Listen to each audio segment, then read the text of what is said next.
Аты-жөнім Серікжан Батыр, 10-шы сыныбында оқимын, Назарбаев мектебінде. Тоғызқұмалақпен осыған дейін 6 жыл айналысқанмын. Қазіргі кезде тоғызқұмалақпен өте аз айналысып жүрмін, себебі осы жылы бізге экзамен тапсыру керек, сондықтан уақыт аз. Соған қарамастан бүгінгі күні жарысқа қатысып жатырмын. Осы жылы мен 10-шы сынып болғандықтан үлкен группаға түстім, және де осындағы адамдардың, балалардың өте жақсы ойнайтынын көре алдым. Бүгінгі күні 5 ойын өткіздім, 5-інің 3-еуін жеңдім. Ақтөбеден келген қарсыласым өте күшті екенін түсіндім.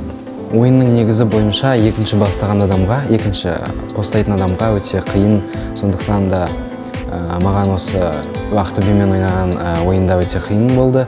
Оның тактикасы ол ходтарды жинап, яғни менде ход бітіп қалғанша ойнады, және оның осы идеясы іске асты. Әрине, бірінші ойындары өте қиын болды, себебі үйреншікті емес, үш жақтан 3 камера болғандықтан қиын болды. Алайда қазір үйреніп келе жатырмын, және ендігі 2 ойында жеңемін деген үміттемін. Өткен жылы да онлайн спартакиадаға қатысқан болатын. Ол жерде толық 7 ойыннан 4 ойынды жеңген болатын.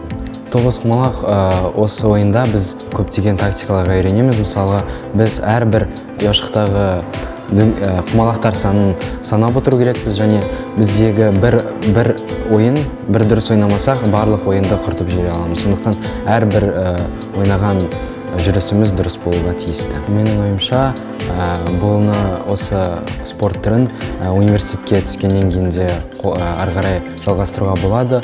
Бұл өзім үшін өте қызық, және маған қандай да болсын жарыстар өте ұнайды, оған қатысқан ұнайды. Ал қазіргі кезде меніңше біздің мектептегі осы тоғызқұмалақты ары қарай жақсарту керек деп ойлаймын.